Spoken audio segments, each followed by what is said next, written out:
Hey guys, what's up? It's Vampire Bride. Today I'm doing a review of the Talos M1B mid-tower PC case. In order to do this review, I will be taking all of the components out of my main build, Killer Frost, and putting them into this new case. In this review, I will be talking about the functionality, looks, and features of the Talos M1B case. And by the end of this review, I will be deciding whether or not I want to keep this case as my main build or go back to using my Thermaltake View 27 Snow. A big thank you to Game DS for sending me this case to review.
This mid-range PC case comes with 3 120mm fans equipped with dual ring RGB lighting, as well as 2 LED strips, one down either side of the front of the case, as well as a control panel allowing you to change the color of the fans to your preference and giving you quite a few options when it comes to customizing the lighting effects, from breathing effect or a wheel effect to cycling through the colors, and of course static. And each of the effects are in each of the 7 colors, and some effects also include the 2 different rainbow options. I will show all of the lighting effects at the end of this video.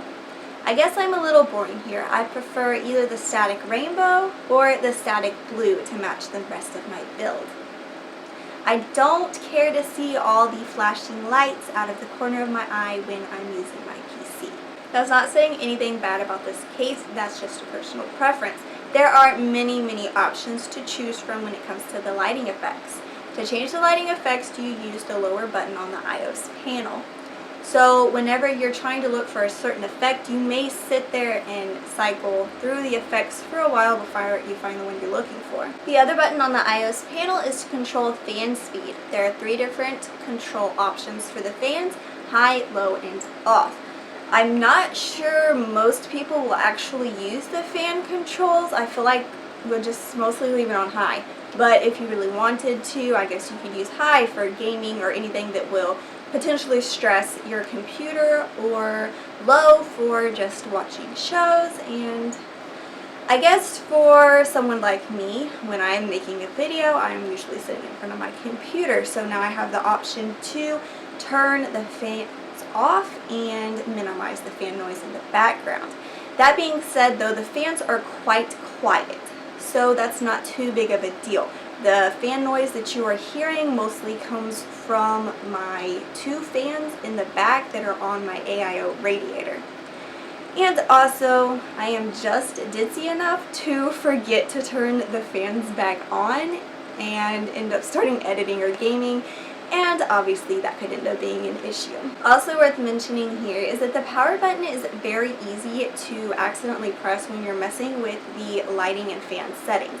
It's a much larger button right next to those smaller buttons, and you do not have to press it all the way until it clicks for it to acknowledge that you're pressing it and shut the PC off. The lighting and fan buttons are the same way. A couple of times when flipping through the lighting settings, it would acknowledge my finger coming off the button as another click and skip one of the lighting settings.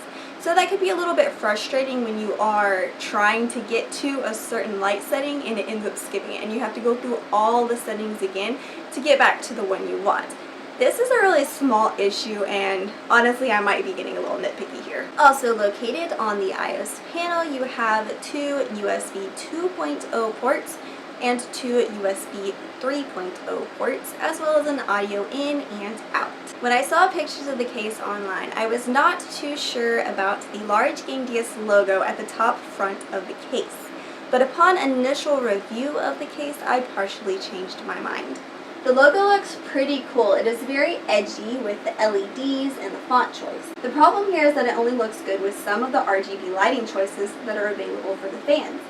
When it is on one of the yellow or rainbow choices, it looks good, but with the other choices, it makes the big bright yellow logo look very out of place.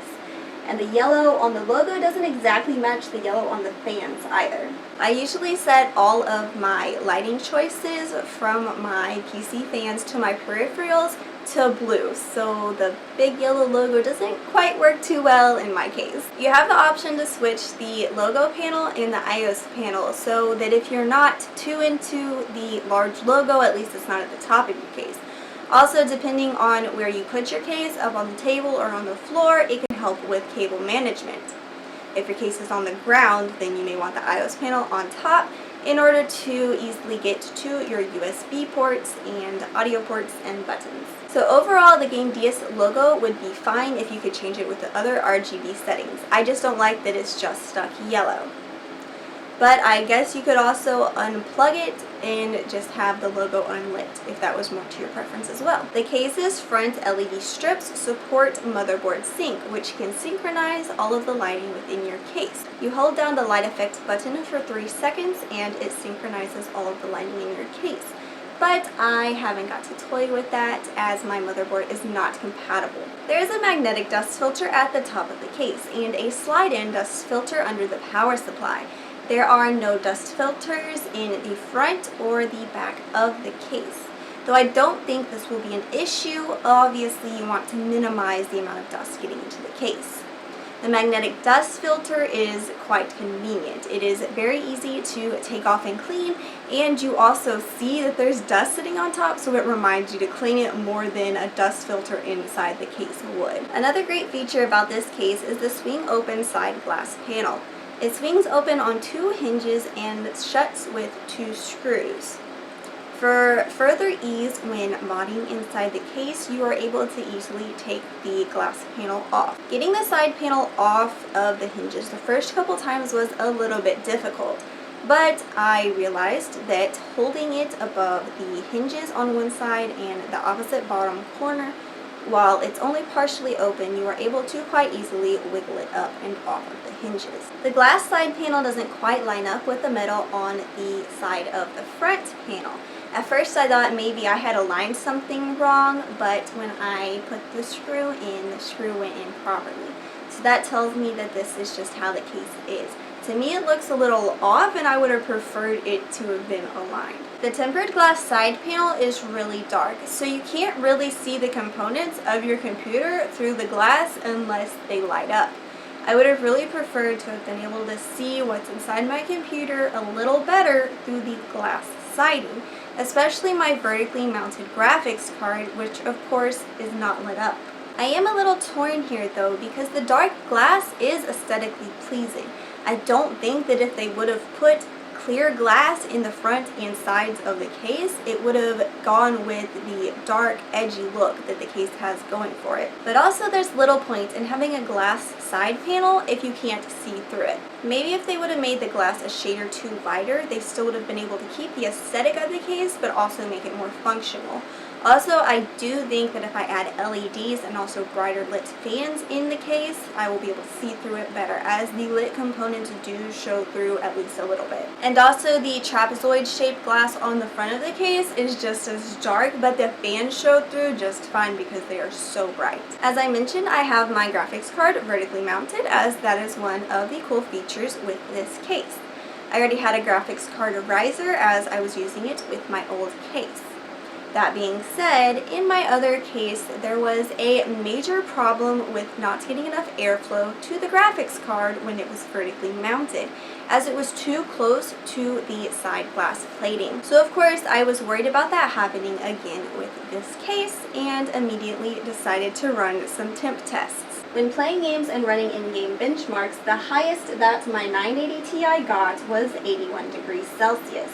Which is on the high side, but not necessarily a cause for concern.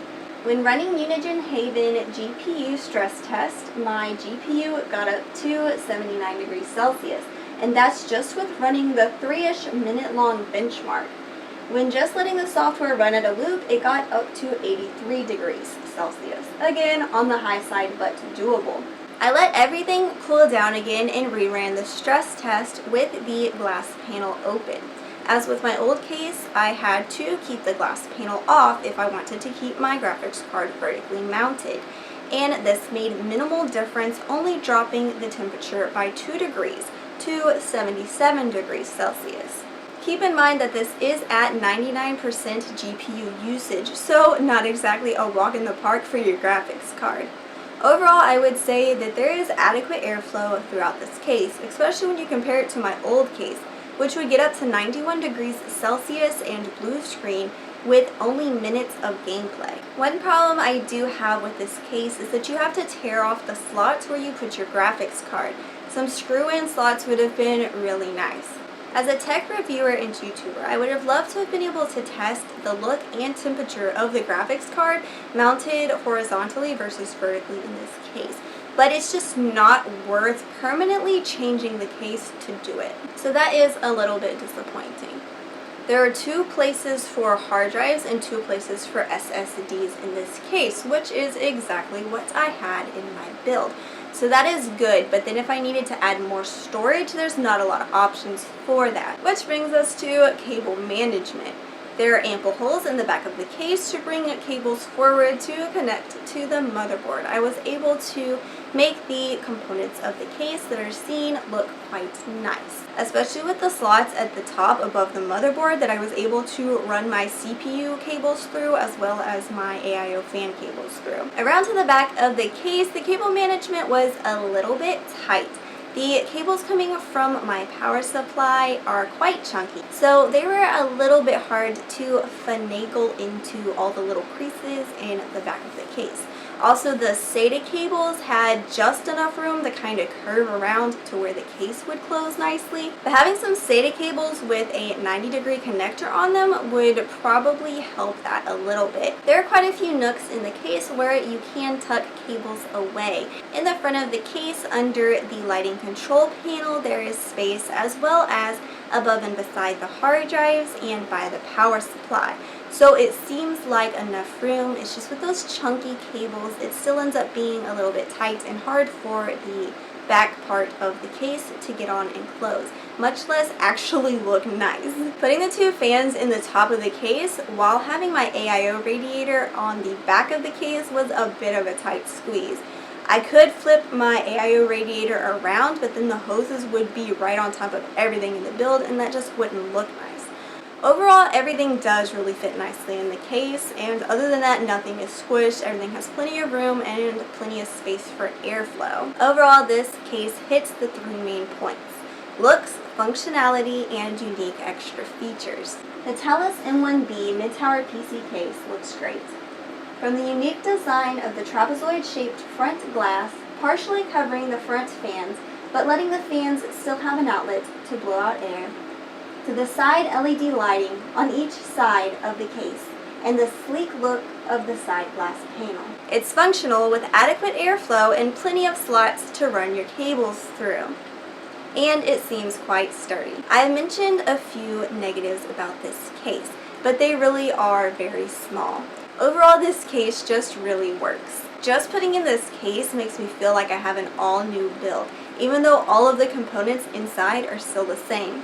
And those Gain DS fans at the front of the case put my fans to shame. I may just have to upgrade and get some more matching fans. I am definitely happy with this case and will be keeping it as part of my setup. I would highly recommend it to anybody looking for a well-priced mid-range PC case. I hope you guys enjoyed this video. If you liked it, hit that thumbs up button and of course subscribe for more videos to come.